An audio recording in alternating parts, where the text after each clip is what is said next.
مسکراتے ہوئے چہرے کے ساتھ بیٹھے اور کھلتا ہوا چہرہ، مسکراتا ہوا چہرہ اللہ کے چہرے کے ذکر میں بیٹھا رہے،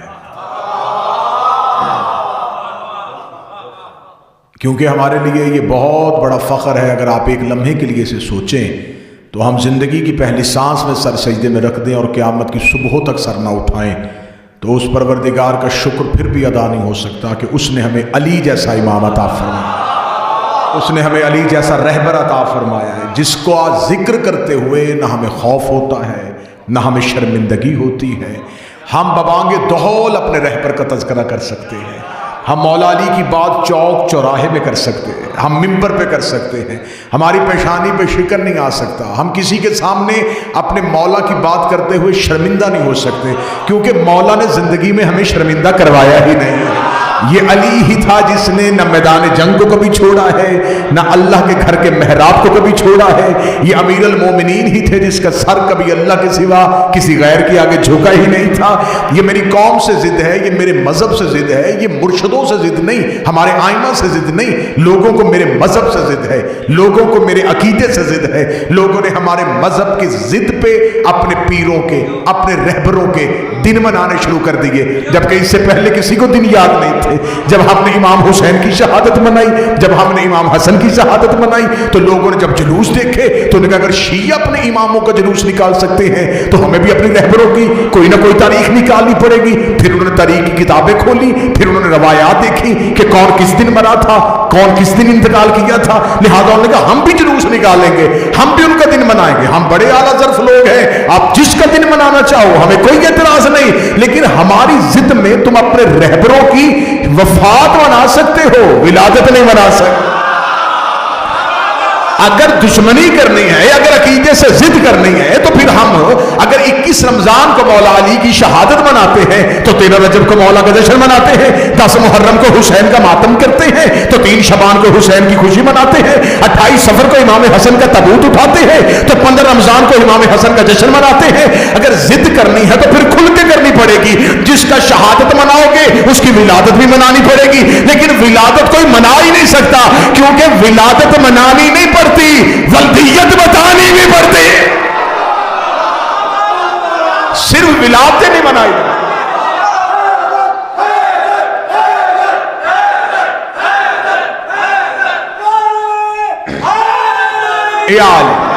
صرف ولادت نہیں منائی جائے گی، پھر ولدیت بتائی جائے گی، پھر جائے ولادت بتائی جائے گی، پھر مقام ولادت بتایا جائے گا، کون کہاں کس کے گھر میں پیدا ہوا۔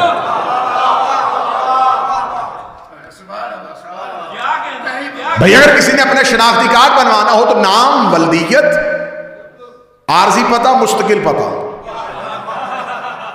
آؤ ہم 13 رجب کی رات ہے، ہم اپنے مولا کا جشن منا رہے ہیں، نام علی، ولدیت ابو طالب۔ چلے میں لفظ تبدیل کرتا ہوں، میں اگر اپنے امام کا نام اور پتہ بتاؤں تو ہمیں بتانے میں بڑی آسانی ہے کاشف بھائی، اس کا نام بھی اللہ والا ہے، گھر بھی اللہ والا ہے، ہائے ہائے ہائے، نام علی، ولدیت ابو طالب، عارضی پتہ بیت اللہ، مستقل پتہ عرش بری۔ لیکن جب ہمارے آئمہ نے ہمیں شرمندہ نہیں کروایا تو پھر اپنے رہبر کا جب جشن ہو تو پھر نکھرے نتھرے چہروں کے ساتھ، مسکراتے ہوئے چہروں کے ساتھ، اجلے ہوئے چہروں کے ساتھ، تاکہ تمہارا مسکرانا بھی عبادت میں لکھا جا سکے، تمہارے چہرے کی خوشی بھی عبادت میں لکھے، کیونکہ ملائکہ تمہیں حصار میں لیے ہوئے ہیں۔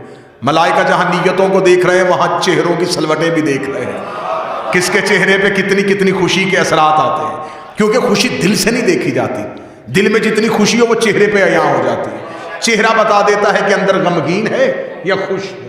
اور آپ نے اپنے چہروں کو بالکل تر و تازہ رکھنا ہے، اور میرے مولا کا نہج البلاغہ میں فرمان ہے بولو تاکہ پہچانے جائے۔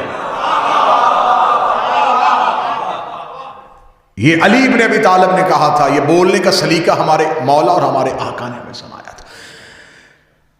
تو میں اس شہنشاہ کا تذکرہ شروع کرنے لگا ہوں جس کے بارے میں ابھی تک لوگ اس وہم کا شکار ہیں کہ ان کے لیے لفظ ولادت کہیں، نزول کہیں یا ظہور کہیں۔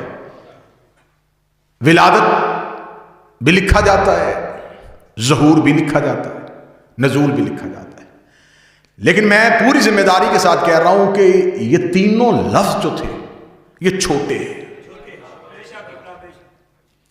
جو بہت بڑی عقیدے کی چھلانگ لگائے گا وہ یہی کہے گا نا کہ نازل ہوئے تھے، نزول ہوا تھا ان کا۔ آئیں پہلے قرآن سے پوچھتے ہیں کہ پیدا ہوئے تھے یا نازل ہوئے تھے؟ جشن تو یہیں سے شروع کرتے ہیں نا جی سرکار۔ آئیے پہلے قرآن سے پوچھتے ہیں کہ علی پیدا ہوئے تھے یا نازل ہوئے تھے؟ خداوند متعال نے قرآن مجید میں کہا کہ ہم نے قرآن کو نازل کیا، لو انزلنا ھذا القرآن، ہم نے اس قرآن کو نازل کیا۔ دوسری جگہ پہ خدا نے قرآن میں کہا کہ ہم نے رسول کو ذکر بنا کے نازل کیا۔ رسول بھی نازل ہوا، قرآن بھی نازل ہوا، اور رسول اور قرآن کے نازل ہونے پہ کسی کو کوئی شک نہیں۔ آج تک نہیں جھگڑا ہوا کہ قرآن پیدا ہوا تھا یا نازل ہوا تھا۔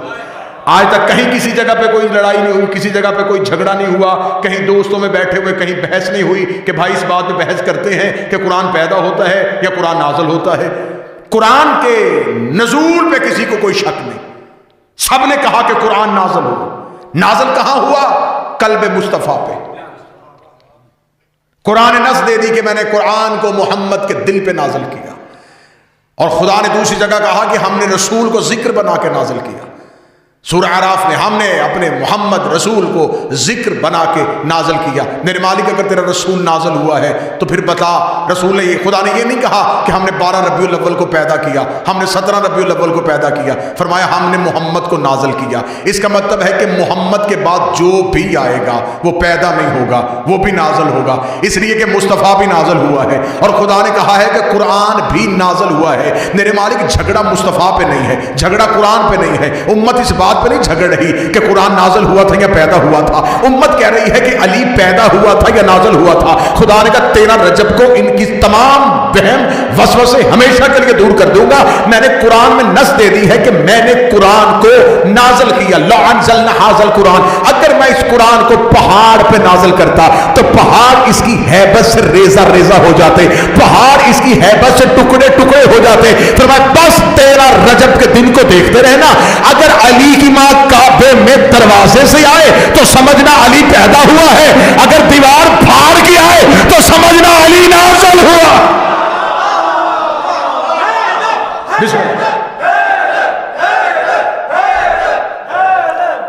ہم نے قرآن کو اگر پہاڑوں پہ نازل کرتے تو پہاڑ اس کی ہیبت سے ریزہ ریزہ ہو جاتا۔ تو آج میرا مفسرین سے، قاریان اور حافظان قرآن سے سوال ہے کہ اگر قرآن نے دعویٰ کیا ہے تو دلیل دو۔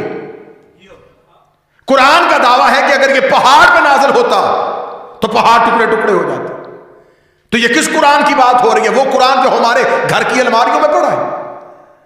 تو اگر یہ ہمارے گھر کی الماری میں پڑے ہوئے قرآن کی بات ہو رہی ہے تو قرآن کا تو دعویٰ ہے کہ یہ پہاڑ کو بھی ٹکڑے ٹکڑے کر دیتا ہے۔ پھر اس کا مطلب ہے یہ جو حاضل قرآن کہا گیا، یہ حاضہ اشارہ ہے، اور اشارہ ہمیشہ تب ہوتا ہے جب مشار علیہ ہو۔ خدا نے یہ نہیں کہا کہ ہم نے قرآن، حاضل قرآن، اس قرآن کو، اس کا مطلب ہے کوئی قرآن پہلے سے موجود تھا۔ متوجہ ہیں صاحب؟ جس کے بارے میں خدا کہہ رہا ہے کہ ہم اس قرآن کو اگر پہاڑ پہ نازل کرتے تو پہاڑ بھی اس کی ہیبت سے ریزہ ریزہ ہو جاتا، پہاڑ بھی اس کی ہیبت سے ٹکڑے ٹکڑے ہو جاتا۔ ہم نے مصطفیٰ کو ذکر بنا کے نازل کیا، اور خدا اسی آیت میں کہتا ہے کہ ہم نے اس کے گواہ کو اس کے پیچھے ہی نازل کیا۔ 13 رجب تک آنے لگا، ہم نے مصطفیٰ کو ذکر بنا کے نازل کیا، اور اس کے گواہ کو یتلو علیہم شاہدن، ہم نے اس کے گواہ کو اس کے پیچھے ہی نازل کیا۔ میرے مالک اگر مصطفیٰ نازل ہوا ہے تو اس کا گواہ کون آیا ہے؟ قرآن کی دوسری آیت نے سر اٹھایا، بسم اللہ الرحمن الرحیم، والشمس والضحیٰ والقمر اذا تلاہا، قسم ہے مجھے سورج کی اور اس چاند کی جو سورج کے پیچھے آ رہا ہے۔ صحیح بخاری ممبر پہ لے آؤ، حدیث اہل سنت بھائیوں کی کتاب میں درج ہے کہ رسول نے کہا انا کالشمس و علی کالقمر، میں سورج ہوں، میرا علی چاند ہے. جھگڑا سورج پہ نہیں. جشن والا ماحول بناؤ حضور. جھگڑا سورج پہ نہیں, جھگڑا چاند پہ. جھگڑا سورج پہ ہوتا تو شمس کمیٹی بنتی, حلال کمیٹی نہ بنتی. کمیٹی جب بھی بیٹھی, کمیٹی جب بھی بیٹھی ہمیشہ چاند کے لیے بیٹھی. اچھا خدا قرآن میں کہتا ہے کہ تم نماز پڑھو, واقیموا الصلاۃ لدلوک الشمس, نماز ادا کرو سورج کو دیکھ کے. لوگ ہم سے کہتے ہیں نا یہ 13 رجب کو عید کس بات کی منائی جاتی ہے؟ خدا کہتا ہے نماز پڑھو سورج کو دیکھ کے, عید مناؤ چاند کو دیکھ کے. جو قریب بیٹھو یہ تو ہاتھ اٹھاؤ جو جشن سننے کے لیے آئے. نماز پڑھی جاتی ہے سورج کو دیکھ کے.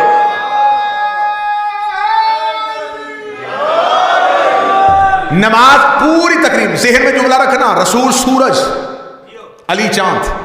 قرآن کی آیت بھی پڑھتی ہے, بخاری میں حدیث بھی پڑھتی ہے. کسی مفسر نے لکھا کہ یہاں سورج سے مراد یہ نظام شمسی کا سورج ہے. سب نے لکھا ہے سورج سے مراد رسول ہے. جھگڑا سورج پہ نہیں, جھگڑا چاند پہ ہے. سورج کی روشنی اپنی ہے, چاند کی اپنی نہیں.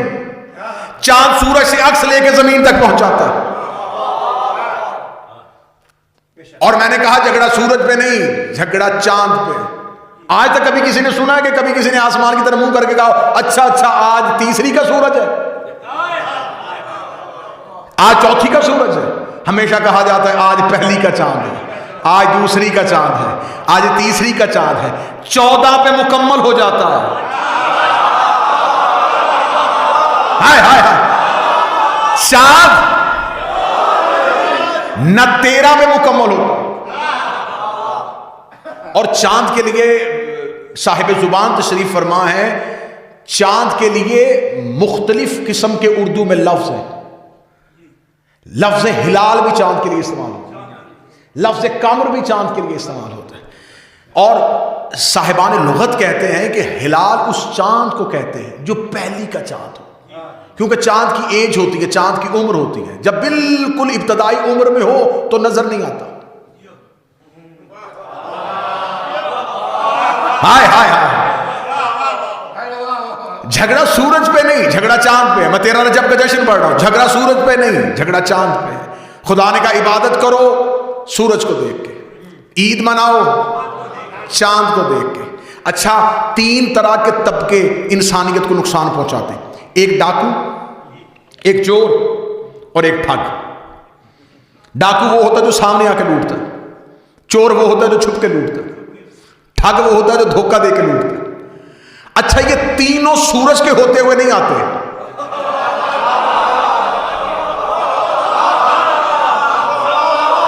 اب اس امام بارگاہ میں بھی یہ جشن نہیں سنا جائے گا تو کہاں سنا جائے گا؟ یہ سورج کے ہوتے ہوئے نہیں آتے. جو ہی چاند آتا ہے ڈاکو بھی آ جاتا ہے, چور بھی آ جاتا ہے, ٹھگ بھی آ جاتا ہے. اس کا مطلب ہے چور چاند کو دیکھ کے آتا ہے. اس کا مطلب چور محمد کے زمانے میں نظر نہیں آئیں گے, علی کے زمانے میں نظر آئے.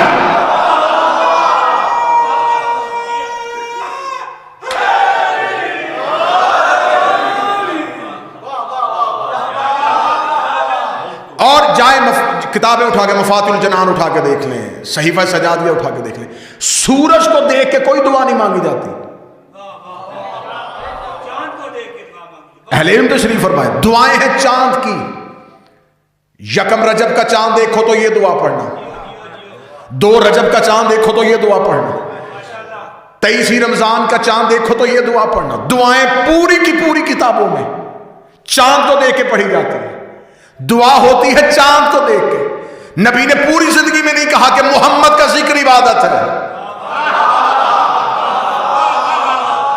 اور یہ جو حدیث پڑھی جاتی ہے یہ حدیث کسی شیعہ کتاب میں نہیں. میری قوم کے بچوں یہ نہ سمجھنا کہ یہ شیعہ کتابوں کی حدیث اور شیعہ کتابوں پڑھی جاتی. میں کتاب کا نام لیتا ہوں, ریاض النظرہ, اہل سنت بھائیوں کی کتاب ہے. ریاض النظرہ میں لکھا ہے کہ رسالت مآب حالت بیماری میں تھے.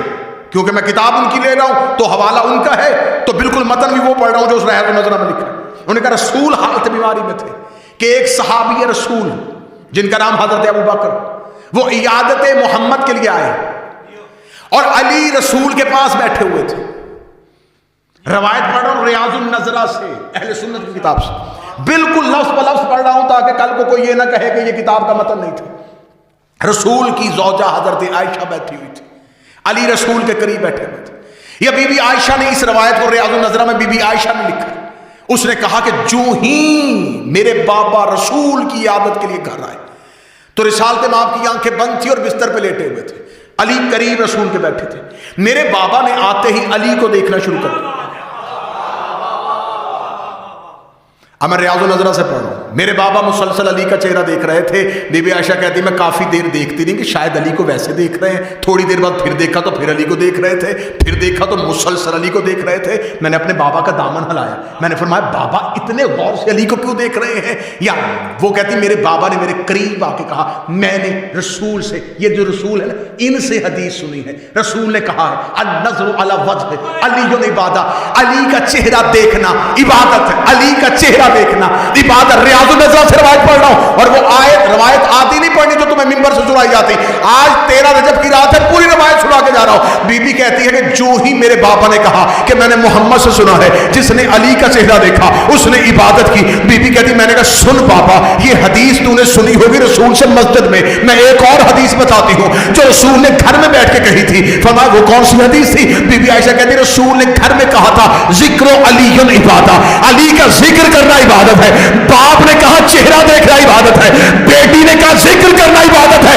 گردن کٹواؤں گا کتاب میں جملے نہ ہو. رسول اٹھ کے بیٹھے، رسول نے باپ کی بات بھی سن لی، بیٹی کی بات بھی سن لی.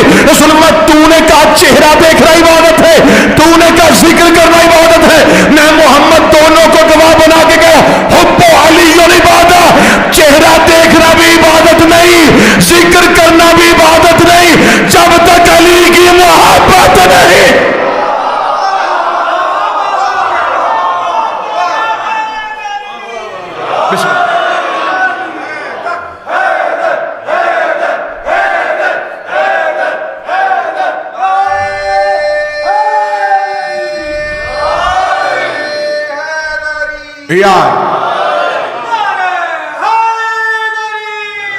صرف چہرہ دیکھنا عبادت نہیں، صرف ذکر کرنا عبادت نہیں.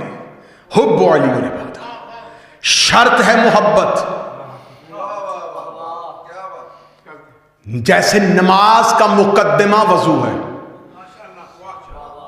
کوئی بندہ بغیر وضو کے مصلی پہ آئے تو نماز قبول ہی نہیں. پڑھی اس نے پوری قرات پوری کی، رکعتیں پوری پڑھی لیکن مقدمہ پورا نہیں تھا، وضو کے مرحلے سے نہیں گزرا. رسول نے فرمایا حب علی مقدمہ ہے.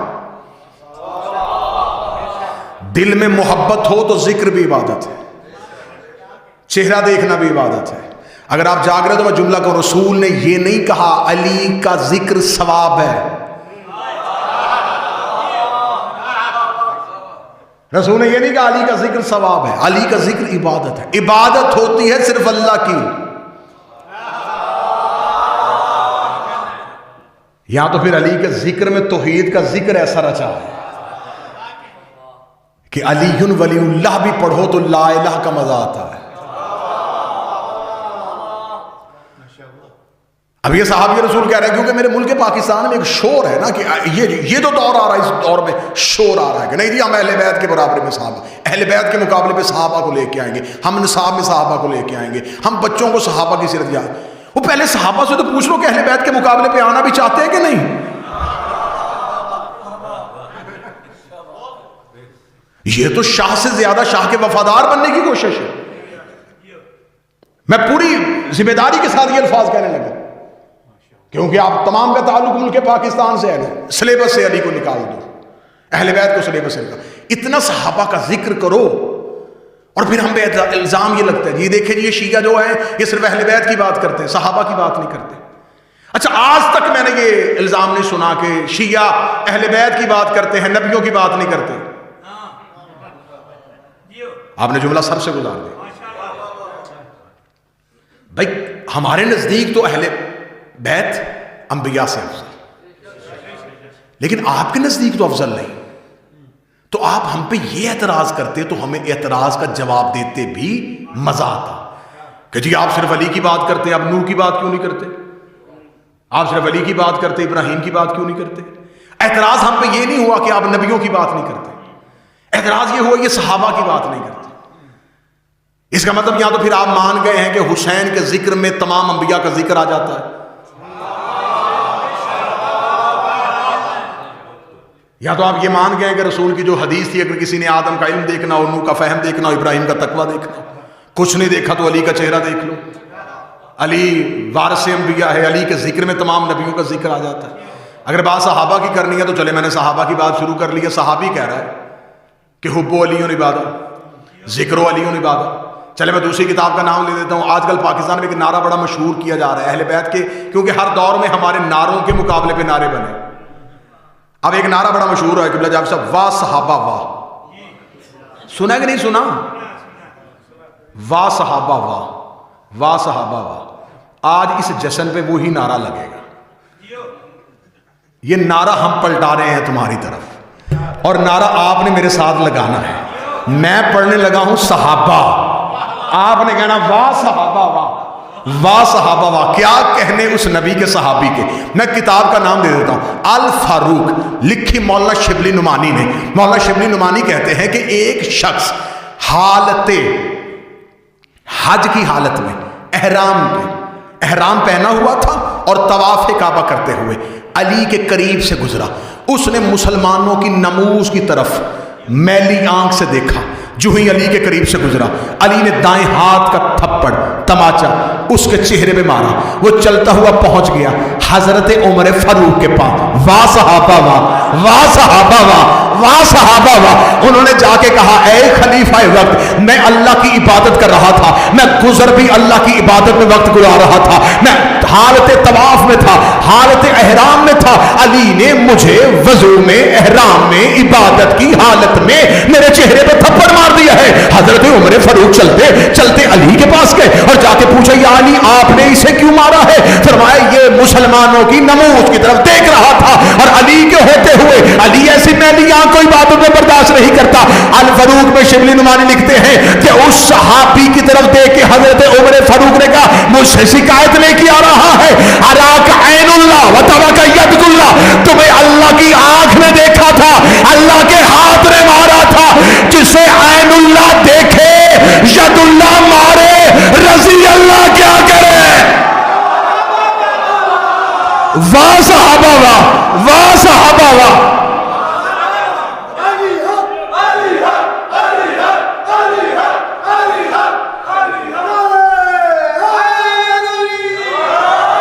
رسول کے صحابی کہہ رہے ہیں، ایک رسول کا دوسرا صحابی کہہ رہا ہے جو خلیفہ اول، وہ کہہ رہا ہے کوئی بندہ اس وقت تک پل صراط پار نہیں کر سکتا جب تک علی کا لکھا ہوا پروانہ اس کے ہاتھ میں نہیں ہو۔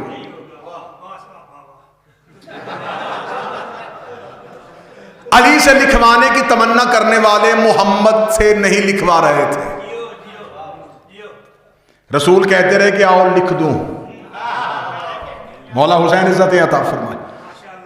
کون کہتا ہے کہ ہم صحابہ کا تذکرہ نہیں کرتے؟ میری جان قربان رسول کے صحابی حضرت بلال حبشی پہ۔ واہ صحابہ واہ، کرو نا پھر کھل کے صحابہ کی بات۔ میری جان قربان رسول کے صحابی حضرت بلال پہ، حبش کا رہنے والا، رنگت کالی اندر کا سفید، الجھا دیا گیا زبان توتلی تھی، جس کے گھر کی دروازے کی خاک زبان پر رکھ کے گونگوں کو زبان ملے۔ اس بلال کی شخصیت کو متنازع بنانے کی کوشش کی جا رہی ہے، وہ بلال حبشی جس کے کافر مالک نے مکے کے گرم ترین پتھریلی زمین پہ بلال کو ننگے بدن لٹا کے ایک وزنی پتھر بلال کے سینے پہ رکھ کے کافر مالک نے پاؤں کا زور دے کے کہا اے بلال حبشی تو میرا غلام تھا، تو میرا نوکر تھا، تو نے میری غلامی چھوڑی اور عبداللہ کے یتیم کے پاس چلا گیا، تو مجھے بتا تو نے ہمارے خداؤں کو چھوڑ دیا، اس کے خدا کو مان لیا، ہماری عبادت چھوڑ دی، اس کی عبادت کرنی شروع کر دی۔ اب بتا جس اللہ کو تو مانتا ہے اسے کبھی دیکھا ہے؟ زخمی بلال نے اس کی آنکھوں میں آنکھیں ڈال کر کبھی نہیں دیکھا، اس نے کہا دیکھنا چاہتا چاہتا ہے؟ فرمایا کبھی نہیں دیکھنا چاہتا۔ اس نے کہا اس اللہ کو سنا ہے؟ بلال نے کہا کبھی نہیں سنا۔ اس نے کہا اس کی آواز سننا چاہتا ہے؟ بلال نے کہا کبھی نہیں سننا چاہتا۔ کافر مالک نے پاؤں کا زور دے کے کہا ہمارے نظر آتے ہیں، ہمارے بول رہے ہیں، ہمارے نظر آنے والوں کو چھوڑ کے اس کا نہ نظر آنے والا کیوں مار رہا ہے؟ زندگی قربان بلال حبشی پہ۔ بلال نے کافر مالک کی آنکھوں میں آنکھیں ڈال کر مان اس لیے رہا ہوں، اس نے کہا ہے کہ وہ ہے۔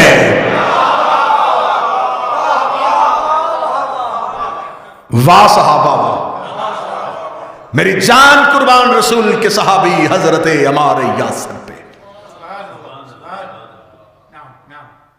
کیا کہنے عمار یاسر، جس کا باپ یاسر، جس کی ماں سمیہ، جس کا باپ بھی اسلام کا پہلا شہید، جس کی ماں بھی اسلام کی پہلی شہیدہ، وہ عمار یاسر جس نے ہر جنگ میں نبی کے ساتھ شریک رہے، نبی کے بعد اس نے سوائے علی کے کسی کا ساتھ نہیں دیا، جس کے بارے میں نبی زندگی میں کہہ گئے تھے عمار تجھے ایک باغی گروہ قتل کرے گا۔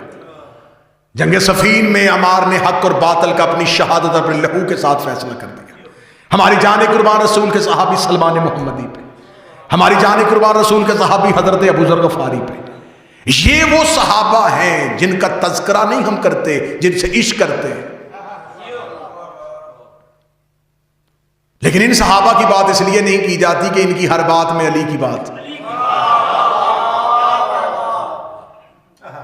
محمد سورج ہے، علی چاند ہے، وَالشَّمْسِ وَالضُّحَىٰ، اور مجھے سورج کی قسم، اس کی روشنی کی قسم، اور اس چاند کی قسم جو اس کے پیچھے ہی، بالکل پیچھے ہی چلا آتا ہے۔ سورج 17 ربیع الاول کو آ گیا، چاند پیچھے 13 رجب کو آ گیا۔ نزول پڑھوں سحور پڑھوں، دو لفظ ہیں، مکان اور بیت۔ مکان بھی گھر کو کہتے ہیں، بیت بھی گھر کو کہتے ہیں، لیکن اس کے ترجمے میں لکھا ہوا ہے کہ جو خالی گھر ہونا اسے مکان کہتے ہیں، جس میں کم از کم 3 دن رکا جائے اسے بیت کہتے ہیں۔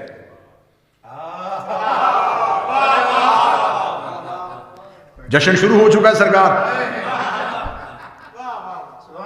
جس گھر میں جو خالی گھر ہونا، لوگ کہتے ہیں یہ مکان بن رہا ہے، یہ مکان بن رہا ہے، یہ مکان بن رہا ہے۔ مکان کیوں بن رہا ہے؟ ابھی دیواریں اٹھ رہی ہیں، ابھی یہ رہنے کے قابل نہیں ہو، ابھی رنگ روگن ہو رہا ہے، لیکن جو ہی اس گھر میں پڑاؤ ہو جائے، اس گھر میں رہنا شروع کر دیا جائے، تو اب یہ لغت کے اعتبار سے مکان نہیں کہلوائے گا، اب یہ بیت کہلوائے گا۔ کم از کم 3 دن رکو تو وہ بیت ہوگا۔ لا مکان نے زمین پہ اپنا مکان بنوایا،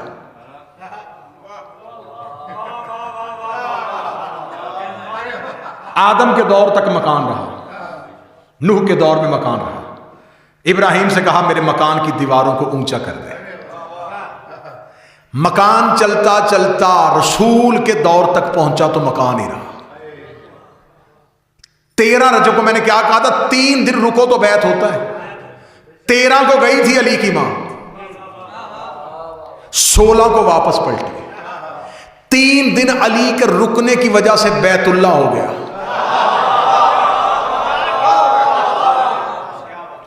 آؤ قرآن اٹھا لو، ابھی قرآن ممبر پہ لے کے آؤ۔ خدا قرآن میں جہاں اپنے بیت کا تذکرہ کر رہا ہے، خدا کہتا میرے گھر کی جو فضیلت، ان فضیلتوں میں کیا ایک فضیلت ہے؟ خدا کہتا میرا گھر وہ ہے کہ اس گھر میں، ابراہیم سے بات کر رہا ہے، یا ابراہیم ان طہر بیتی، ابراہیم میرے گھر کو پاک رکھ۔ کس سے کہہ رہا ہے؟ خدا ابراہیم سے۔ قرآن خدا ابراہیم اور اسماعیل دونوں سے کہہ رہا ہے، وَعَهِدْنَا إِلَىٰ إِبْرَاهِيمَ وَإِسْمَعِيلَ، ہم نے عہد لیا تھا، ہم نے وعدہ لیا تھا ابراہیم اور اسماعیل سے۔ قرآن کے لفظ ہیں عہدنا، ہم نے عہد لیا تھا۔ عہد توڑنے پہ کفارہ ہے۔ خدا نے یہ نہیں کہا کہ ہم نے ذمہ داری دی تھی، خدا کہتا ہم نے وعدہ لیا تھا۔ ابراہیم اور اسماعیل دونوں نے وعدہ کیا تھا، وعدہ کیا تھا ان طہر بیتی، یہ میرے گھر کو پاک رکھیں گے۔ آیت سمجھ گئے تو پورا جشن اسی آیت میں۔ خدا نے کہا ابراہیم اور اسماعیل دونوں باپ بیٹا، باپ بھی نبی بیٹا بھی نبی، باپ خلیل اللہ بیٹا ذبیح اللہ، دونوں نے میرے ساتھ وعدہ کیا تھا یہ میرے گھر کو پاک رکھیں گے۔ میرے مالک گھر تیرا ہے، پاک تو رکھ۔ خدا نے کہا اگر بیت کو بھی میں پاک رکھوں گا تو پھر اہل بیت سمجھ میں نہیں آئیں گے۔ خدا نے کہا اگر بیت کی معاملے میں بھی میں یہ کہہ دوں کہ میرا گھر ہے میں اسے پاک رکھوں گا تو پھر کل کو اہل بیت کا جب تعارف کرواؤں گا تو پھر کیسے ہوگا؟ خدا نے کہا ان طہر بیتی، ابراہیم اور اسماعیل تم میرے گھر کو پاک رکھو، ابراہیم اور اسماعیل تم میرے گھر کو پاک رکھو۔ گھر اللہ کا تھا، پاک رکھنا ذمہ داری ابراہیم کی تھی، گھر اللہ کا تھا، طاہر رکھنا ذمہ داری اسماعیل کی تھی۔ میرے مالک یہ کیوں کہہ رہا ہے کہ ابراہیم اور اسماعیل پاک رکھے، تو اپنے گھر کو پاک کیوں نہیں رکھتا؟ فرمایا میں بتاؤں گا کہ میں کنہیں پاک رکھتا ہوں۔ پھر وقت نے انگڑائیاں لی اور پھر وہی وقت آ گیا جب بیت اللہ کا تعارف کروانے کے بعد اہل بیت چادر کے نیچے اکٹھے ہو گئے۔ چادر کے نیچے جب اکٹھے ہوئے تو خدا نے فرشتوں کی محفل میں بیٹھ کے کہا یطہرکم تطہیرا، میرا ارادہ ہے انہیں میں پاک رکھوں گا۔ بیت کو ابراہیم پاک رکھے گا، اہل بیت کو توحید پاک رکھے گی۔ اب کعبہ اتنا پاک ہے جتنی ابراہیم میں طاقت ہے، اہل بیت اتنی پاک ہے جتنی توحید میں طاقت۔ تم پاک رکھو گے، بیت کو پاک رکھے گا ابراہیم اور اسماعیل۔ آیت سنیے گا، اسی آیت میں جشن تمام ہوگا۔ وَعَاهِدْنَا إِلَىٰ إِبْرَاهِيمَ وَإِسْمَاعِيلَ، ہم نے عہد لیا تھا ابراہیم اور اسماعیل سے، أَنَّ طَهَّرَ بَيْتِي، تم میرے گھر کو پاک رکھو گے۔ میرے مالک کیوں کسی نے آنا ہے، کس کے لیے پاک رکھیں؟ فرمایا لِلْطَائِفِينَ وَالْعَاكِفِينَ وَالرُّكَعِ السُّجُودِ، اس گھر کو پاک رکھو کیونکہ اس میں طواف ہونا ہے، اس گھر کو پاک رکھو کیونکہ اس میں رکوع ہونا ہے، اس گھر کو پاک رکھو اس میں سجدہ ہونا ہے۔ جشن اسی اگلے لفظ پہ، اس گھر کو پاک رکھو یہاں اعتکاف ہونا ہے۔ ریتی نمبر نہ دینا، اس گھر کو پاک رکھو یہاں اعتکاف ہونا ہے۔ للعاکفین آیت میں لفظ نہ ہو گردن کٹواؤں گا۔ خدا کہتا للطائفین طواف ہوگا۔ اہل علم بیٹھے ہو، پڑھے لکھے بیٹھے ہو، جشن سننے کے لیے مجھے بتاؤ، خدا نے کہا ابراہیم کعبے کو، میرے گھر کو پاک رکھو۔ پاک رکھنا تھا اندر سے، بیت گھر کو پاک رکھو نا۔ خدا نے یہ تو نہیں کہا کہ میرے گھر کے اطراف کو پاک رکھو، میرے گھر کے قریب جو حرم ہے اس کو پاک رکھو، میرے گھر کے باہر والے صحن کو پاک رکھو، نہیں، گھر کو پاک رکھو۔ میرے مالک کس کام کے لیے؟ فرمایا 4 کاموں کے لیے، طواف کے لیے، رکوع کے لیے، سجدے کے لیے، اعتکاف کے لیے۔ 2 نبیوں کی ڈیوٹی ہے پاک رکھنا، 2 علیہ السلام، اور خدا نے ابراہیم کو صرف اس گھر کی مجاوری پہ اتنا بڑا انعام دیا، دونوں بیٹے نبی کر دیے۔ اسماعیل کو بھی نبوت دے دی، اسحاق کو بھی نبوت دے دی، پھر انبیاء کو انہی کی نسلوں میں رکھ دیا، صرف ایک کام کے لیے، طاہرہ بیتی، کوئی اور کام نہیں کرنا، کوئی بندے مسلمان کرنے کے لیے نہ جانا، صرف گھر کو پاک رکھ۔ میرے مالک کس لیے؟ فرمایا طواف کے لیے۔ پڑھے لکھے بندے بیٹھے مجھے بول کے بتاؤ، طواف کعبے کے اندر نہیں ہوتا، باہر ہوتا ہے۔ رکوع کعبے کے اندر نہیں ہوتا، باہر ہوتا ہے۔ سجدہ کعبے کے اندر نہیں ہوتا، باہر ہوتا ہے۔ اعتکاف باہر نہیں ہوتا،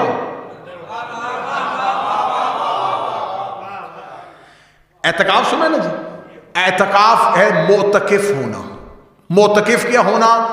مخلوق سے کٹ جانا، توحید سے جڑ جانا، دنیا کے رشتوں کو توڑ دینا، اللہ سے رشتے کو جوڑ لینا۔ اور اعتکاف پوری زندگی کا ہو ہی نہیں سکتا۔ یہ نہیں ہو سکتا کہ آپ اللہ کے لیے بالکل معتکف ہو جائیں، توحید اس بات کی اجازت ہی نہیں دیتی، نہ مذہب اس بات کی اجازت دیتا۔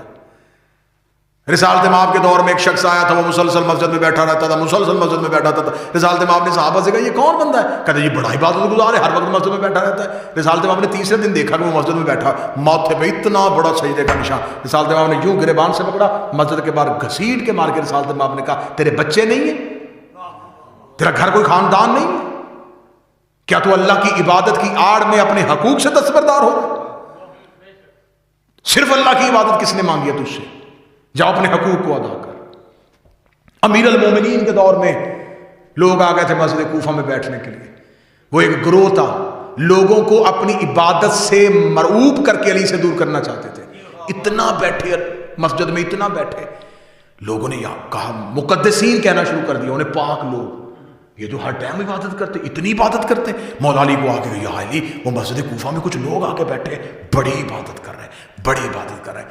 تیسرے دن علی کا ساتھ گئے، ساتھ علی کے صحابہ. علی نے ان کے قریب جا کے کہا کچھ کماتے نہیں ہو، کچھ کھاتے نہیں ہو؟ اب دن کو وہ روزے میں رہتے تھے، رات عبادت کرتے تھے. انہوں نے جو جواب دیا پھر مولا کا جواب سنا. کہنے لگے یا علی مل جائے تو کھا لیتے، نہیں ملتا تو نہیں کھاتے. یہ جواب ظاہراً کتنا اچھا تھا. آج بھی کوئی بندہ یہ جواب دے تو ہم کتنے اس شخص کو اچھی نظر سے دیکھیں گے. مولا نے فرمایا کھاتے نہیں، کہتے مل جائے کھا لیتے، نہ ملے تو نہیں کھاتے. لوگوں کے ذہنوں میں ان کی شخصیت کا بت بننے لگا تھا. علی نے جواب دے کے بت توڑ دیا. علی نے فرمایا یہ کام تو کوفے کے کتے بھی کرتے ہیں. ہوئے ہوئے ہوئے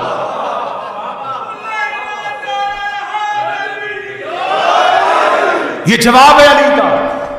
مولا فرمایا یہ کام تو کوفے کے کتے بھی کرتے ہیں، مل جائے تو کھا لیتے، نہیں ملتے تو نہیں کھاتے. صحابہ نے علی کا جواب سن کر یا علی کیا کرنا چاہیے؟ فرمایا مل جائے تو شکر کرو، نہ ملے تو صبر کرو.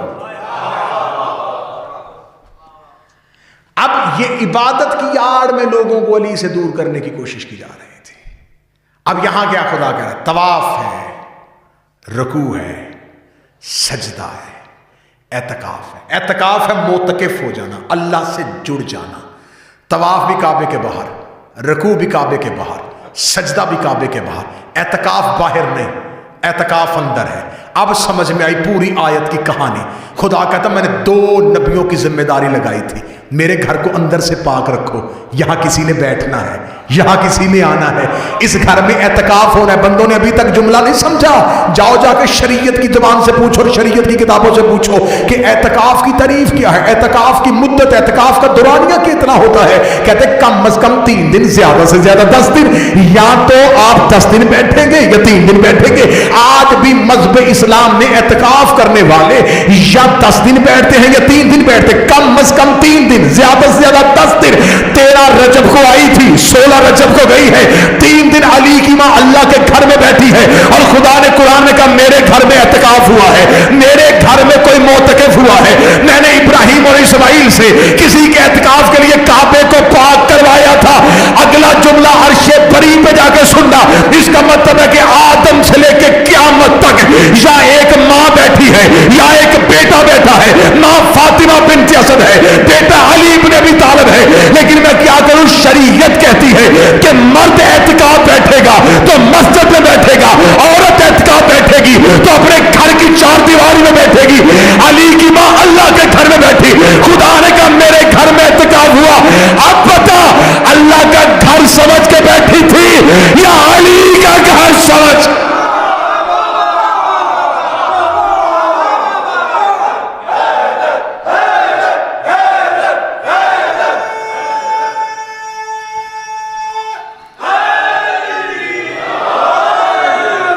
تین دن بیٹھی علی کی. 13 رجب کو آئی، 16 رجب کو گئی.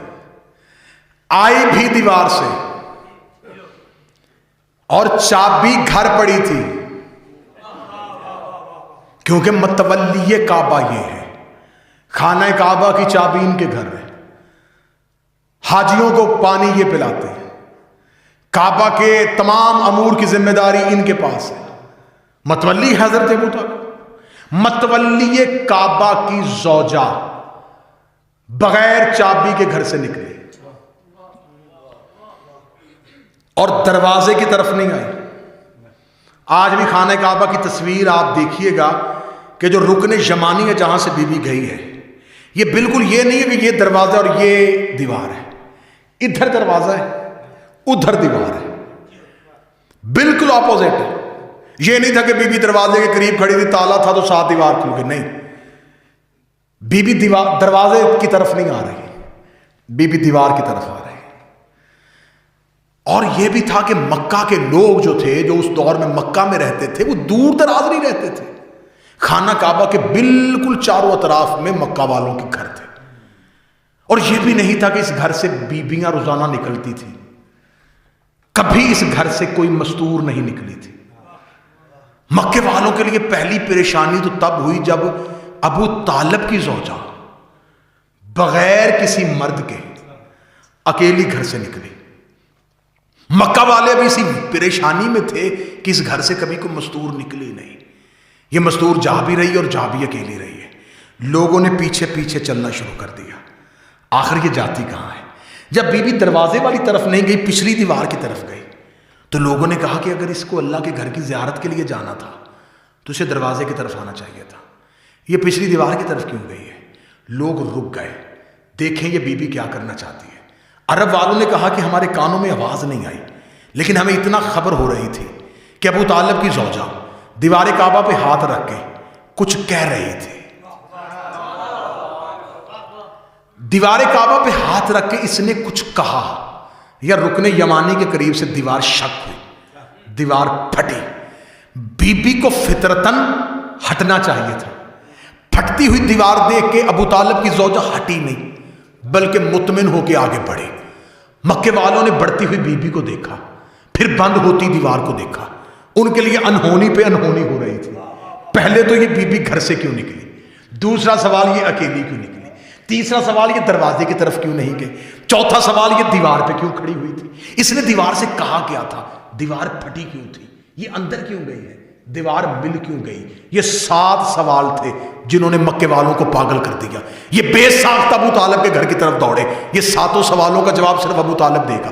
آ کے ابو طالب کے دروازے پہ دستک دی. علی کے باپ نے گھر کا دروازہ کھولا. مکے والوں کے سانس پھولے ہوئے دیکھے، لوگوں کے چہروں پہ موت کے اثرات دیکھے. ابو طالب نے مطمئن ہو کے کہا کیا ہے؟ کہنے لگے پوچھنے آئے ہیں تیری زوجہ کہاں ہے. فرمایا کیوں، کیا ہوا ہے؟ کہنے لگے ابو طالب وہ تیری زوجہ گھر سے نکل کے وہ اللہ کے گھر کی وہ دیوار پھٹ گئی ہے، وہ اندر چلی گئی ہے، دیوار مل گئی ہے. انہوں نے کہا ابو طالب ہمارے ساتھ دوڑے گا، ہم جا کے ابو طالب کو جگہ دکھائیں گے. ابو طالب نے مطمئن ہو کے دروازہ بند کرنا شروع کیا. انہوں نے کہا ہم تجھے بتا رہے تو دروازہ بند کر رہا ہے. ابو طالب کے جملے پہ کائنات قربان کر دو. علی کا باپ دیکھ کے کہہ رہا مجھے کیوں بتا رہے ہو؟ جب بلانے والا جانے یا جانے والی جانے، یا میزبان جانے یا مہمان جانے، جس نے بلایا ہے وہ جانتا ہوگا. یہ کہہ کے ابو طالب نے دروازہ بند کر دیا. ابو طالب کا دروازہ بند تھا اور اللہ کا دروازہ بھی بند تھا. میں ماحول تمہیں بتا رہا ہوں. وہ 3 دن مکہ میں کیسے گزرے کہ ابو طالب بھی نہیں بتا رہے. دروازہ ابو طالب کا بھی بند، اللہ کا دروازہ بھی بند. چلے میں جملہ خوبصورت کر کے کہنے لگا ہوں، 1-2 بندے بول لیں گے مجھے وہی کافی. اللہ کے دونوں دروازے بند. ہائے ہائے ہائے ہائے. 3 دن مکے والے ابو طالب اللہ، ابو طالب اللہ، ان دونوں دروازوں کے درمیان دوڑتے رہے. کبھی ادھر کو دوڑے، کبھی ادھر کو دوڑے، کبھی اس دروازے کا تالا دیکھے، کبھی یہ بند دروازہ دیکھے. مکہ کے لوگ نہ رات سوتے تھے نہ دن سوتے تھے. کھانا بھول گیا. 2 دروازوں پہ نظریں ہوتی تھی. ابھی بی بی نکلے گی، نہیں آئی. ابو طالب آئے گا. ابو طالب بھی نہیں آ رہا تھا، بی بی بھی نہیں آ رہی تھی، رسول بھی گھر سے نہیں نکل رہے تھے. 3 دن ہاشمیوں کے گھر سے کوئی بھی نہیں نکلا. 3 دن تک کسی نے ملاقات ہی نہیں کی. 3 دن تک مکہ والے پریشان بیٹھے رہے. نہ محمد باہر آ رہا ہے، نہ ابو طالب باہر آ رہا ہے، نہ ابو طالب کا بیٹا طالب آ رہا ہے، نہ جعفر کچھ بتا رہا ہے، نہ ابو طالب کا کوئی باقی بیٹے کچھ بتا رہے ہیں. یہ ہوا کیا ہے؟ یہ راز کیا ہے؟ عباس ابن عبد المطلب کیوں چپ ہے؟ یہ ہاشمی چپ کیوں ہے؟ یہ بتا کیوں نہیں رہے؟ یہ ہو کیا رہا ہے؟ یہ چل کیا رہا ہے؟ آخر 13 رجب کی رات گزر گئی. 14 رجب کا دن گزر گیا. 14 رجب کی رات گزر گئی. جشن سن رہے ہیں کہ نہیں سن رہے؟ 15 رجب کا دن گزر گیا. 15 رجب کی رات گزر گئی. ادھر 16 رجب کی سہانی صبح آئی. مکے والے پریشانی کی حالت میں، غشیوں کی حالت میں، دکھ کی حالت میں پریشان ہیں. ایک تجسس کی لہر دوڑی ہوئی ہے. سوچ رہے کیا ہو رہا ہے، یہ کیا چل رہا ہے، یہ ہاشمی اب کیا کرنے لگے ہیں. یا انہوں نے دیکھا کہ 16 رجب کی صبح، سہانی صبح، 16 رجب کی پہلی کرنیں ابو طالب کے دروازے پہ آ کے عقیدت کا سجدہ کیا.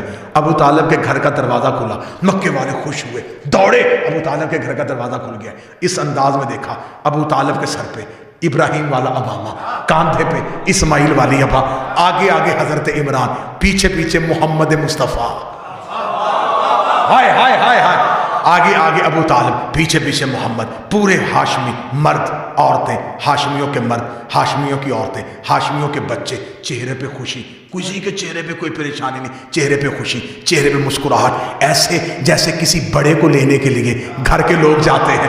اس انداز میں چلتا ہوا یہ کارواں ابو طالب کے گھر سے نکلا۔ مکے والوں نے دیکھا کہ تیسرے دن کے بعد دروازہ بھی کھلا ہے، ان کے بچے بھی خوش ہیں، ان کی مستورات کے چہرے پہ کوئی پریشانی نہیں ہے، ان کے مرد بھی بڑی وجاہت کے ساتھ چل رہے ہیں، ان کا وقار، ان کی متانت، ان کا اطمینان، ان کا ایسے چلنا اس بات کی خبر دے رہا ہے کچھ بڑا ہونے والا ہے، کچھ بڑا ہونے والا ہے۔ آخر یہ کارواں چلتا چلتا اللہ کے دروازے کے باہر جا کر رک گیا۔ توحید کے دروازے کے باہر جا کے رکنا تھا۔ مکے والے پہاڑیوں پہ کھڑے ہیں، مکہ والے کھجوروں کے درختوں پہ چڑھے ہوئے ہیں، مکے والے گھر کی دیواروں پہ کھڑے ہیں، عورتیں اپنی چھتوں سے دیکھ رہی ہیں یہ کیا ہونے والا ہے، یہ کیا ہونے والا ہے، یہ کیا ہونے والا ہے۔ یہ تھوڑی دیر کے بعد حضرت ابو طالب نے خانہ کعبہ کے دروازے پہ ہاتھ رکھ کے کچھ پڑھا، دروازہ پہ ہاتھ رکھ کے کچھ پڑھنے کی دیر تھی۔ حضرت ابو طالب نے یوں پیچھے مڑ کے مکہ والوں کی طرف دیکھا۔ مکہ والوں نے کہا ابو طالب تو کیا کہہ رہا ہے؟ فرمایا تمہیں دروازہ توحید دکھا رہا ہوں، تمہیں دروازہ توحید دکھا رہا ہوں، تمہیں بتا رہا ہوں جب اللہ سے مانگا جائے پھر جواب دینے کے لیے کون آتا ہے۔ تھوڑی دیر کے بعد دروازے کے صحیح دیوار کا پھر پھٹنا تھا۔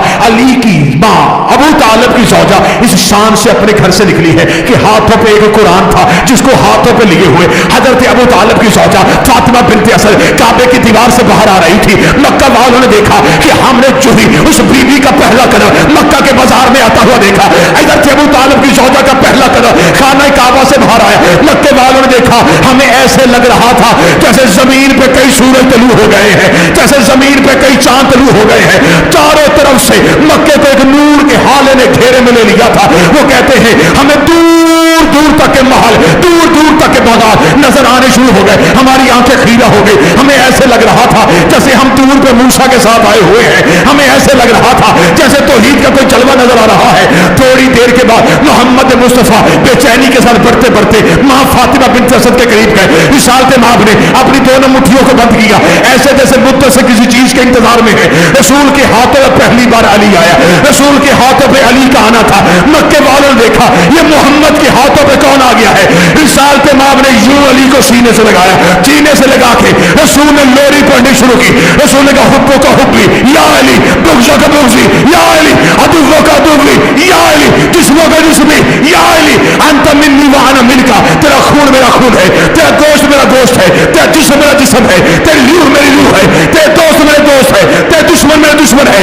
انت منی وانا منکا، تو مجھ سے ہے میں تجھ سے ہوں۔ آواز پروردگار آئی، دوبارہ ہاتھوں پہ اٹھا، اللہ کی طرف سے لوری دے، تیری آنکھیں عین اللہ ہے، تیرا چہرہ وجہ اللہ ہے، تیری زبان لسان اللہ ہے، تیرے ہاتھ ید اللہ ہے، تیرے دوست رضی اللہ ہے، تیرے دشمن اللہ نے تو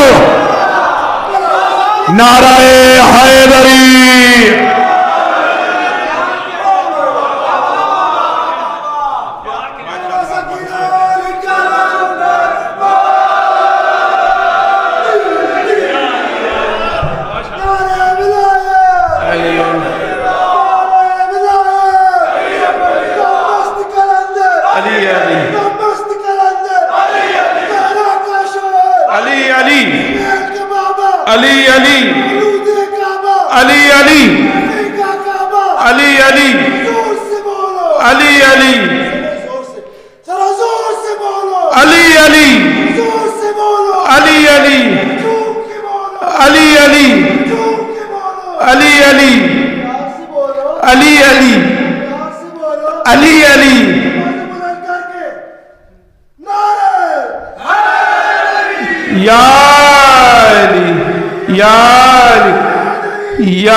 اب میں التماس کروں گا سید حسین عباس جعفری صاحب سے کہ وہ کیک اٹھا کے یہاں رکھ دیں، اور اپنے مہمان گرامی کے ہم بہت شکر گزار ہیں کہ بلا آصف فضالوی صاحب نے بہت خوبصورت انداز سے ذکر محمد و آل محمد کیا۔ خداوند تعالیٰ ان کی توفیقات میں اضافہ فرمائے۔ اب آنے والی جمعرات کو انشاءاللہ مجلس سے فضائل و مصائب محمد و آل محمد بھی بیان فرمائیں گے۔ میں ملتمس ہوں اپنے مہمان گرامی جناب آصف فضالوی صاحب سے اور کاشف بھائی سے کہ وہ کیک کاٹنے کے لیے تشریف لائیں، اور کیک کاٹنے میں ان کا ساتھ دیں گے ہمارے پریزیڈنٹ جناب محمود شاہ صاحب، ہمارے اظہر سبطین بھائی اور ملک اعجاز صاحب۔ ان سے گزارش کروں گا کہ کیک کاٹنے کے لیے، کیک کٹوانے کے لیے یہاں پر تشریف لائیں۔ مصدق بھائی آپ بھی تشریف لے آئیے، اور زیب آ جائیں کیک کٹوانے کے لیے. جی جرار شاہ صاحب جو روٹیاں لے کر آئے ہیں اور ہمیشہ روٹیاں لاتے ہیں، انشاءاللہ اگلی جمعرات کو بھی مجلس میں لے کر آئیں گے. تشریف لائیں کیک کٹوانے کے لیے.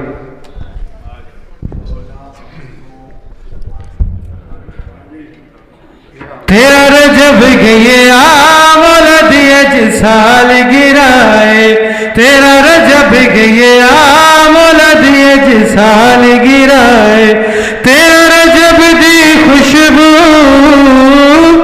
مہک رہی ہے ہر سو، تیرا رجب گیا مولد اج سال گرائے، تیرا